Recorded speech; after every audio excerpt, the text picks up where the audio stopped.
Hola, bienvenidos a este espacio de Dinero en Semana TV. Soy Carlos Enrique Rodríguez, subdirector de Semana. Esta semana la Bolsa de Valores de Colombia tuvo una caída que llevó a niveles registrados en la pandemia y coincidió con un informe de JP Morgan en el que señaló que no ve grandes impulsores positivos para las acciones colombianas, un escenario macro poco atractivo y un panorama político incierto que nos mantienen al margen, dijo JP Morgan. Y anunció que la bolsa o el índice de la bolsa podría pasar del mercado emergente al mercado frontera. Esto coincide con los resultados corporativos del segundo trimestre de este año, que al parecer no fueron los mejores. ¿Qué está pasando en la bolsa y en el mercado en general? Para entender esta dinámica nos acompaña un experto, el doctor Daniel Guardiola, director ejecutivo de Equity Research de BTG Pactual. Doctor Guardiola, muchas gracias por estar con nosotros. Bienvenido. Carlos Enrique, un gusto estar en este espacio con ustedes y muchísimas gracias por la invitación. No, venga, arranquemos por las fáciles. ¿Cuál es la lectura que usted le está dando al comportamiento de la Bolsa de Valores de Colombia? Bueno, está buena, está fácil. La verdad es que agosto fue un mes negro. O sea, llevábamos 2 meses de recuperación gradual y agosto fue un mes en donde la bolsa cayó más del 9%. En pesos colombianos, si no miran dólares, cayó casi el 13%. Y yo te diría que es como el resultado de varios factores. Primer factor fundamental, la temporada de resultados que terminó a mediados de agosto vino muy por debajo de las expectativas. Si tú miras, de hecho, la cantidad de empresas que tuvieron sorpresas negativas contra las que tuvieron sorpresas positivas, este fue el primer trimestre desde la pandemia en donde las sorpresas negativas superaron las positivas. De hecho, si uno mira en resultados, las utilidades de las empresas colombianas en el segundo trimestre del 23 cayeron un 52% año contra año. Ahora, gran parte de esta caída es explicada por Ecopetrol, por el resultado básicamente de tener menos de petróleo. Pero en general la temporada de resultados fue una temporada débil, que esperamos que gradualmente durante la segunda mitad del año y en el 24 veamos una gradual recuperación. Nosotros creemos que lo peor en resultados ya pasó, pero sí fue una sorpresa. Ese fue el primer factor. Segundo factor, yo te diría cosas que desafortunadamente no se pueden controlar, que son básicamente los flujos pasivos. Hacia finales del mes se hizo el rebalanceo de un índice que se llama el índice de pequeñas compañías o el índice de small cap. Y de ese índice fueron excluidos 2 empresas colombianas, Cementos Argos y Grupo Argos. Ese rebalanceo de ese índice de small cap generó una presión muy fuerte de venta a final del mes. Y también al final del mes se juntó el rebalanceo de nuestro índice local que se llama el Colcap, el índice Colcap, que generó ventas relativamente fuertes en algunos papeles específicos. Entonces tuviste la combinación de los dos, flujos pasivos de venta y una mala temporada de resultados. Y eso ya vamos ahora con los resultados corporativos que sí me gustaría detenerme ahí un momento. Cuando se habla de que podríamos ser declarados un mercado frontera, ¿a qué se refiere eso, doctor Guardiola? Ese es un muy buen punto, Carlos Enrique, porque cuando uno mira el mundo de la gestión de activos y la gestión de activos en acciones, la grandísima mayoría del dinero está alocado en lo que se llama fondos pasivos. ¿Qué es un fondo pasivo? Es un fondo que básicamente lo que hace es seguir lo más cercano posible a un índice. Entonces, en el mundo se han creado miles de índices. Sin embargo, hay unos índices que se han vuelto los más populares, como por ejemplo el índice de mercados desarrollados. Y en mercados emergentes se llama el índice de mercados emergentes. El índice de mercados emergentes es un índice que maneja o que es seguido pasiva y activamente por más o menos entre 1.5 y 2 trillones de dólares. Para ver ¿qué tan grande es esa magnitud que les conté? Eso es más o menos entre 6 y 7 veces el PIB de la economía colombiana. Entonces son índices grandes. Y Colombia hoy hace parte de este índice que se llama MSCI Emerging Markets, ¿cierto? ¿De dónde viene todo este posible ruido y una posible reclasificación? Viene desde hace un año, Carlos Enrique. Hace un año, a todos nosotros en el mercado nos sorprendió que este índice decidió sacar a Ecopetrol de sus índices. Y la sacada de Ecopetrol lo que generó es que solamente haya 3 acciones colombianas en este índice de mercados emergentes, que son ISA, Bancolombia preferencial y Bancolombia ordinaria. Pero cuando uno mira la metodología del índice es muy clara en decir que para que un país sea mercado emergente, tiene que tener 3 emisores. Entonces, desde el año pasado está toda esta discusión con muchos inversionistas de, ¿será que tener 3 acciones es lo mismo que tener 3 emisores? Porque claramente el caso de Colombia lo que tenemos es Bancolombia e ICE solamente. Entonces, desde hace un año está todo este ruido de la posible reclasificación. Hace unas semanas se reavivó este ruido, pero es una realidad, hay que decirlo. El rebalanceo anual de este índice va a ser a finales de noviembre. Normalmente, como operan esos índices, es que antes de los rebalanceos, ellos anuncian qué países eliminan o añaden. Y a veces, antes de hacer esto, lo que hacen es que abren un proceso de consulta. Entonces, ¿qué puede pasar? Y aquí voy a basarme en un ejemplo de la vida real, que fue lo que ya le pasó a Perú. Perú le pasó lo mismo en 2016. Un mes antes del rebalanceo, o sea, finales de octubre, principios de noviembre, sería para nosotros de este año, el MSCI dice, voy a abrir un proceso de consulta para ver si Colombia es o no es mercado emergente o si lo reclasifico. Esas consultas normalmente van hasta abril del próximo año y en junio se da un veredicto final. ¿Qué pasó en Perú en 2016 cuando estuvo esta amenaza de que lo pasaran de emergente a frontera? El gran problema de pasar de emergente a frontera es que en emergente hay muchísimo dinero que sigue estos índices. Les hablaba ahorita de 1.5 a 2 trillones de dólares. En frontera, realmente los montos son muy pequeños. Ayer estaba viendo que el ETF más grande, o sea, el gestor pasivo más grande que sigue a los mercados frontera, maneja alrededor de 600 millones de dólares. Entonces, es imposible comparar 1.5 trillones con 600 millones de dólares. O sea, son otras ligas. Ese es el riesgo para nosotros. Si nos llegaran a reclasificar, pues habría muy seguramente unos flujos de venta muy fuertes en esos 3 nombres. ISA, Bancolombia Preferencial y Bancolombia Ordinaria. Ahora, no es inmediato, les repito, es un proceso de consulta y en el caso de Perú, lo que activó ese proceso de consulta fue literalmente una cruzada por parte del gobierno, del presidente de Perú en el momento, del superintendente financiero, del presidente de la bolsa, de los emisores, de todo el mundo, para que no sacaran a Perú de Emerging Markets. Yo espero que si en Colombia nos llega a pasar lo mismo y se abre un proceso de consulta en octubre de este año, ojalá nuestro ministro de Hacienda, superintendente, presidente de la bolsa y al más alto nivel, todo el mundo nos alineemos en una cruzada para seguir siendo país emergente. Porque cuando pasan a... Una pregunta, doctor Gabriela. Cuando pasan a un mercado, a un país, a este mercado frontera, ¿eso significa que los fondos de inversión o los inversionistas tienen unos mandatos en donde dicen, usted no puede invertir allá, tiene que invertir solo en emergentes? Eso es así de sencillo. O sea, la gran mayoría, digamos, de los inversionistas extranjeros que invierten en Colombia son fondos que tienen un mandato de invertir en países emergentes. Si ojalá no nos pase, pero si llegase a pasar que a Colombia lo sacan del índice, pues esos inversionistas van a decir, hombre, puede ser que a mí me encante esta acción o la otra, pero es que a mí me pagan por seguir un índice. Y eso lo que genera inmediatamente son flujos de venta masivos, que ya lo vimos el año pasado, Carlos Enrique, lo vimos cuando a Ecopetrol lo removieron de ese índice, vimos unos flujos de venta muy, muy grandes. Y más allá del flujo de venta, yo te diría, es perder visibilidad. Hacer parte de los índices de mercados emergentes nos da visibilidad, obliga a que inversionistas en todo el mundo vean a Colombia. La categoría frontera es una categoría más baja, es una categoría de nicho, es un nicho que muy pocos inversionistas ven.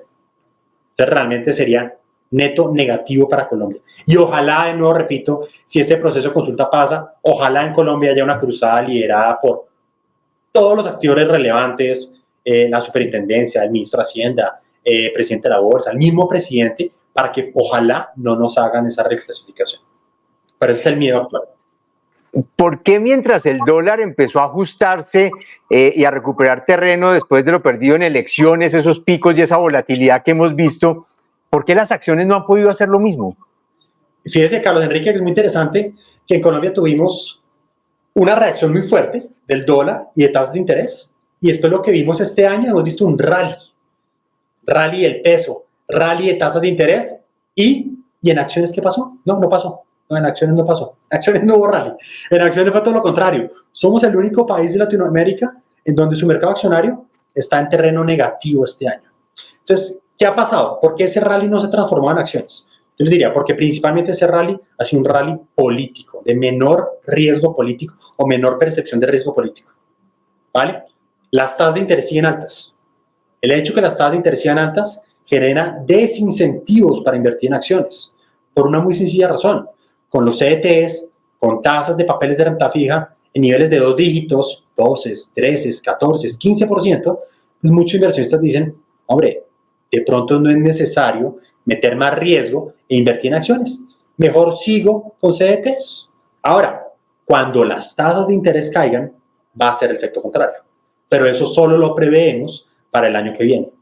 Entonces yo creo que esa es como la principal razón por la que ese riesgo político o esa menor percepción de riesgo político no se tradujo en un rally de acciones. Y no se tradujo porque todavía vemos que la inflación está muy alta, sigue estando muy alta, y la expectativa de tasas de interés todavía sigue medio nublosa, aunque nosotros esperamos que haya reducciones de tasas a partir del próximo año principalmente. Cuando usted habla del riesgo político, uno lo puede cualificar, es decir, ¿a qué me refiero? Uno puede decir, mire, el riesgo político la gente lo está viendo es por el poder de las reformas, por los anuncios del gobierno, por la tensión que hay en el Congreso. ¿Qué es lo que realmente está asustando a la gente? Pues lo primero que asustó a la gente, diría, es la primera vez que en Colombia hay un gobierno de izquierda y un gobierno de izquierda que al principio pues tiene una coalición muy fuerte, o sea, tiene una gobernabilidad muy fuerte. Y hubo varios anuncios, digamos, que generaron mucho temor en varios inversionistas. ¿Qué ha pasado desde ese momento, desde la juramentación del gobierno de Petro hasta hoy? Pues realmente lo que hemos visto es un menor margen de maniobra en términos políticos, o sea, la gobernabilidad del presidente se ha reducido masivamente, en parte porque esta coalición política que formó, pues básicamente se desbarató hacia abril más o menos de este año. Eso lo que generó, ¿qué es? Es que muchos inversionistas que tenían miedo de reformas radicales, pues se sientan más tranquilos, considerando, digamos, que de alguna u otra manera los famosos contrapesos en Colombia sí han funcionado. Y no solo ha habido contrapesos en Colombia por parte del Congreso, ha habido por parte de las Cortes. Recordemos la Corte en el primer trimestre del año, cuando eliminó, digamos, ese decreto que se había emitido por parte del presidente para bajar radicalmente las tarifas de energía.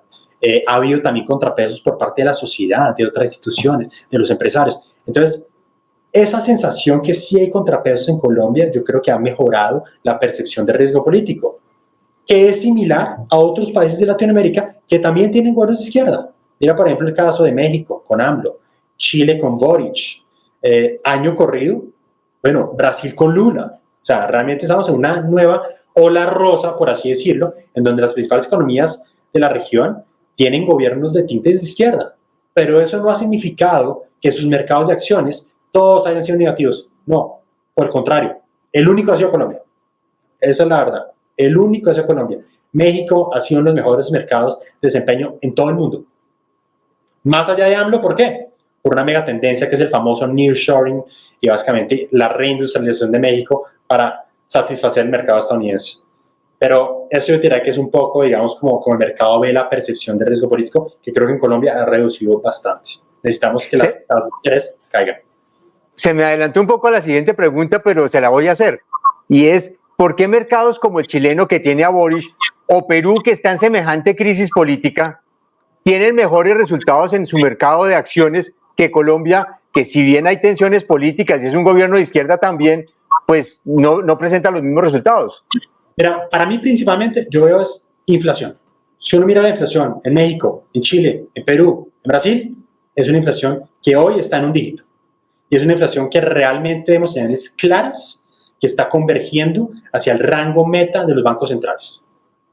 ¿Ok? Eso lo que ha llevado es que en varios de esos países los bancos centrales ya hayan iniciado un ciclo de recorte de tasas de interés.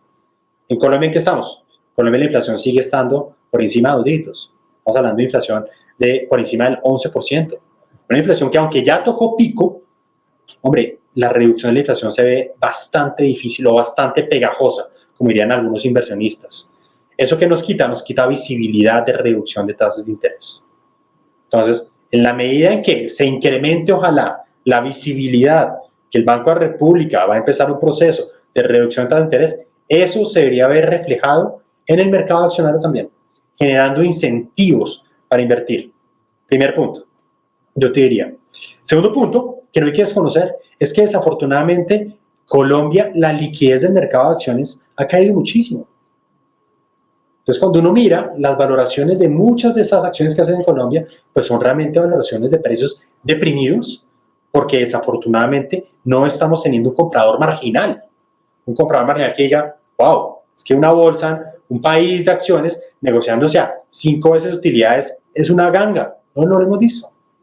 ¿Por qué? Por miedos. Entonces tenemos ese miedo que hablamos al principio de que nos reclasifiquen. Yo tengo muchísimos clientes sentados en Estados Unidos, en Europa, que ven a Colombia y me dicen, Daniel, es que Colombia es una ganga, pero tengo este ruido de que lo reclasifiquen y por lo tanto prefiero quedarme quieto. Si no sucede, buenísimo y me puedo volver a reactivar, pero no está pasando por el momento. Entonces, esa es una segunda diferencia. Primero, inflación alta. Segundo, posible riesgo de reclasificación. Y yo te diría que estas son como las dos grandes diferencias, más allá del riesgo político. El riesgo político creo que tiende a ser muy similar entre esos 4 países. Doctor Guardiola, todo este ruido y toda esta situación que estamos viviendo en este momento también se da en medio de un anuncio relativamente no, muy importante, ya es la integración de las bolsas, la integración de la bolsa de Chile, Perú y Colombia. ¿Qué puede pasar en materia en que nos reclasifiquen si nos vamos a integrar? ¿Cómo podría ser ese manejo? Pues la verdad, Carlos Enrique, esa posible reclasificación pues no genera ningún impacto directo en esa integración, porque de nuevo, esto es Colombia como país. La pregunta es si hace o no hace parte de mercados emergentes. Chile y Perú sí hacen parte. ¿Ok? Ojalá, repito nuevamente, ojalá esto sea una cruzada que hagamos como país si llegamos a estar en riesgo de evitar que nos pase, pero no afecta a la integración. Los beneficios de la integración y los méritos, diría yo, de la integración es intentar agrandar el mercado utilizando a los inversionistas o los recursos que están en estos 3 países. Ojalá que los fondos de pensiones de Chile invirtieran en acciones en Colombia o en Perú, o que los colombianos inviertan en Chile. Ojalá que los inversionistas personas naturales lo hicieran lo mismo. Y yo creo que hacia allá está encaminada esa integración, es básicamente hacia facilitar los canales necesarios para que haya mayor interacción entre estos países. ¿Qué es lo que hace, y quiero retomar una respuesta suya de hace 2 preguntas, qué es lo que hace que la liquidez en Colombia sea tan baja y por qué los precios en bolsa no reflejan realmente lo que llaman ustedes el precio real de las empresas? Uno ve unas empresas que están con ingresos relativamente crecientes, con utilidades más o menos bien, y el precio de la acción cayendo. Y uno dice, bueno, ¿cuáles son los fundamentales que no están funcionando como dicen ustedes? Sí, muy buen punto. Diría que el problema de la baja liquidez, que eso ha sido, o sea, no ha sido este gobierno, es un problema que viene sucediendo hace más de 8 años, más de 10 años inclusive, que empezó, yo te diría, desde el escándalo Interbolsa. Entonces, ¿qué ha pasado desde ese momento a hoy? Y no ha sido una sola razón, es una cadena de sucesos. Pasó el tema de Interbolsa, Interbolsa lo que generó fue un desencanto del inversionista persona natural. Esa es la realidad. Colombia era un mercado donde la persona natural, el inversionista individual era muy fuerte, era muy relevante y ha perdido relevancia gradualmente en los últimos 10 años. Primer tema. Segundo, la falta de competitividad fiscal de Colombia ha hecho que desafortunadamente la generación de utilidades de Colombia pues no haya sido tan positiva con otros países. Y eso ha generado algún tipo de desencanto por parte de inversionistas extranjeros. Entonces, ¿qué es lo que hemos visto? El inversionista extranjero gradualmente se ha convertido en un neto vendedor. ¿Quién principalmente ha acumulado esas ventas de acciones? Pues principalmente los fondos de pensiones colombianos. Son los principales tenedores de acciones colombianos. Pero los fondos de pensiones colombianos, por su misma razón de ser, son inversionistas de largo plazo. Entonces, esas acciones que tienen rotan poco. Y eso lo que hace es que Colombia tenga un problema estructural de bajo flotante. Cada vez los emisores que hay tienen menos flotante. Y una tercera pata, te diría, es que esa espiral negativa lo que nos ha llevado es que en los últimos 10 años en Colombia no ha habido nuevos emisores que se listen. por el miedo de no poder encontrar, digamos, compradores marginales o de no poder encontrar compradores a un precio justo, digamos, que ellos estimarían que se podía vender. Y no sé si aquí me adelanto o no, pero creo que hoy hubo una noticia muy relevante para el mercado y fue el negocio que anunció Cementos Argos, que claramente refleja ese desacoplamiento entre el valor fundamental y el valor que está en bolsa. Estamos hablando que la acción de Cementos Argos ayer, la capitalización bursátil era de 975 millones de dólares. Hoy anunciaron un negocio de venta de su negocio en Estados Unidos, en donde el valor del patrimonio de esa subsidiaria de Estados Unidos solita es de 2.500 millones de dólares.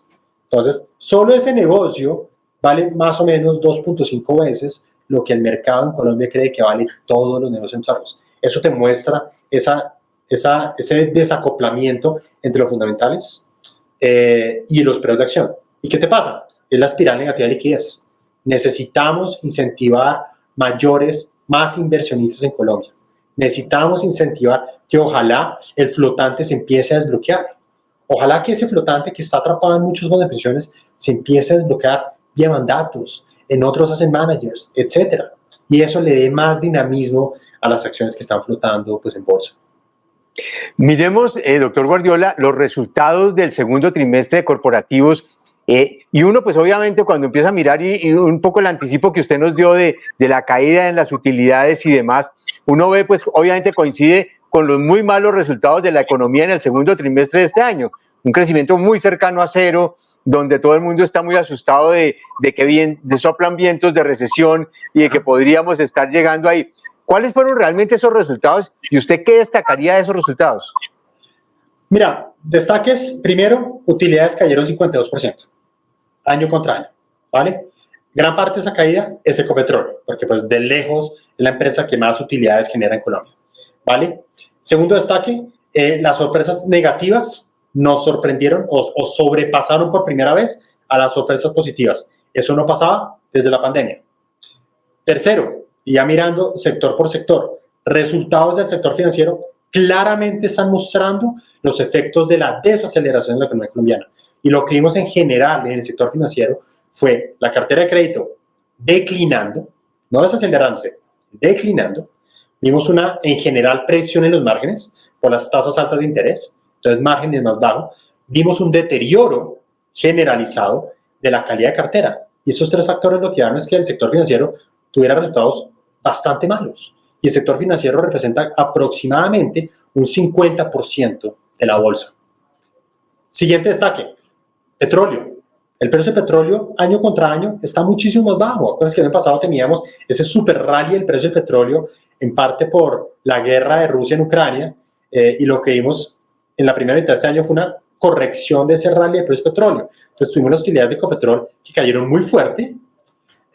Habiendo dicho eso, sí me gustaría destacar que en el caso de Ecopetrol me sorprendió positivamente las métricas operacionales que sí controla el management. ¿Qué me sorprendió? Producción. Producción está récord de hace más de 5 años. Volúmenes refinados, récord de toda la historia.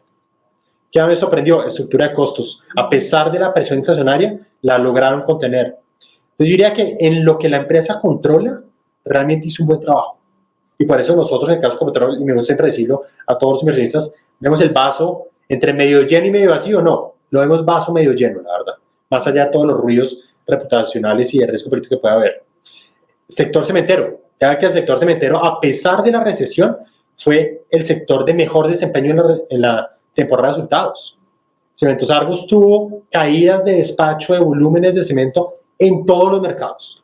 En Colombia, Centroamérica, el Caribe, Estados Unidos. Y sin embargo, fue capaz de tener un crecimiento de 2 dígitos de su EBITDA. ¿Cómo lo logró? Pues básicamente lo logró controlando las métricas que controlan. Mayor eficiencia y mayor pass-through de precios. O sea, logró subir los precios del cemento por encima, digamos, de lo que se cayeron los despachos de cemento. Y el sector de servicios públicos, que es un sector que desafortunadamente en desempeño ha tenido un muy mal año. Y yo sí te diría, Carlos Enrique, que el principal efecto negativo, la principal razón que ha afectado al sector de servicios públicos ha sido el riesgo político. Cuando uno mira resultados muy resilientes, la verdad. Muy resiliente tanto en transmisión como distribución y generación. Entonces, a pesar que fue una temporada mala de resultados, yo creo que hay cosas que destacar. Creo en general que ya vimos lo peor o estamos muy cerca de ver lo peor entre los resultados y deberíamos empezar una senda de gradual recuperación hacia el cuarto trimestre de este año y el 2024. Dos emisores que me hicieron falta en su análisis, básicamente en consumo, Nutresa y El Éxito, sobre todo por las noticias que están generando los dos. No, súper buen punto, casi se me olvida, clave los dos, y los dos, clave, ¿qué hay clave? Eventos corporativos, ese es básicamente el principal driver de los dos. Voy a empezar con Éxito, que Éxito, o sea, les digo, personalmente es de las buenas noticias que ha tenido la bolsa colombiana o las acciones en Colombia hace mucho tiempo. O sea, Éxito hace un par de semanas terminó un proceso de decisión en donde su controlador, que se llama Grupo Pon de Azúcar, decidió escindir alrededor del 86% de las acciones que tenía de Éxito, y eso lo que hizo es que el flotante de Éxito pasara del 3% al 53%. Es una de las acciones en Colombia que mayor flotante tiene como porcentaje de acciones totales. Entonces, buena noticia, sangre nueva. Además de eso, se hizo el triple listamiento en Brasil, en Estados Unidos, bueno, ya que en Colombia que ya estaba listado, que básicamente lo que genera es mayores mecanismos, mayores canales para que los inversionistas puedan invertir en esto. Entonces creo que paréntesis, ahí podemos tener el tercer emisor. Ojalá. Creo que si uno mira, digamos, dónde pueden estar las posibles maneras de salvar a Colombia, yo creo que la primera es Ecopetrol, para mí esa es la primera, y ojalá, y la manera más fácil de salvar a Colombia de Ecopetrol es que el gobierno se diluya un poco más y que el flotante de Ecopetrol pase del 11.5 que es hoy al 15%. Ese es como el mínimo requisito del MSCI Emerging Markets. Éxito puede ser uno adicional, también, ojalá Éxito también, digamos, logre hacer parte de este índice. No va a tener mucho tiempo porque pues, la decisión fue hace un par de semanas y el rebalanceo va a ser a finales de noviembre. Entonces, lo dudo, pero ojalá también nos ayude. Y otro tema interesante en Éxito, que ya lo vimos, es que entre junio y julio, el grupo liderado por Gilinski, pues básicamente lanzó 2 ofertas no solicitadas a GPA para comprar a Éxito. Entonces, muchos inversionistas no solo están pendientes ya de esta decisión, sino de qué va a pasar hacia adelante, si efectivamente va a haber o no va a haber un posible cambio de control en Éxito, en donde pues posiblemente, digamos, la familia Gilinski va a intentar adquirir control de Éxito, y ya creo que hay varias lecciones aprendidas en las OPAs que vivimos, más de 8 OPAs que vivimos en el grupo empresarial antioqueño. Entonces, Éxito, muy interesante, la verdad, decisión y posible OPA o posible cambio de control, por así decirlo. Y la otra que me mencionaste es Nutresa. Nutresa, digamos, está como en el centro de este negocio que se acordó entre la familia Gilinski y el grupo GEA hacia mediados de junio, en donde el grupo Gilinski va a pasar a ser el controlador de Nutresa, teniendo una participación no menor al 87%. Para llegar a eso, ¿qué necesita? Pues básicamente se va a lanzar una OPA por Nutresa, una OPA que va a ser pagadera parcialmente por Grupo Sura y por Grupo Argos, y si supera más del 10% de suscripción, también será pagadera por Jaime Gilinski.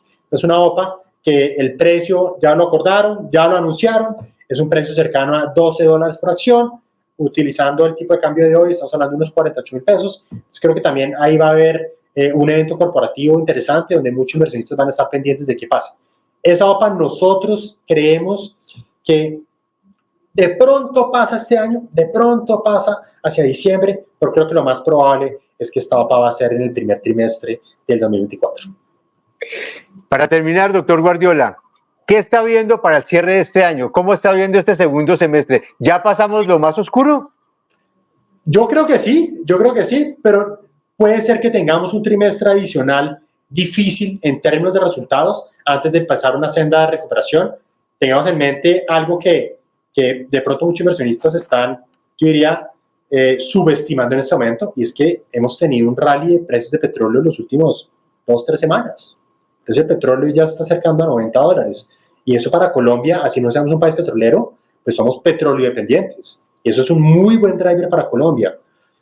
Vamos a tener eso, entonces, resultados ojalá dando la vuelta, petróleo alto que nos ayuda, y vamos a tener el ruido, lo que ya hablamos mucho, de la posible reclasificación de Colombia a mercado frontera o no. Ojalá que no, pero creo que eso va a estar en radar de muchos inversionistas y ojalá la bajada de tasas del Banrepública que nosotros esperamos que pase solamente desde el 2024 en adelante.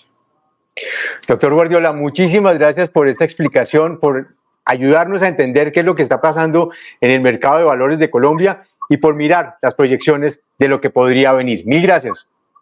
Un gusto, Carlos Enrique, y feliz día a todos. Muchísimas gracias a ustedes por acompañarnos en esta conversación. Los invitamos a que nos sigan en nuestras plataformas y en semana.com. Nos encontramos la próxima semana.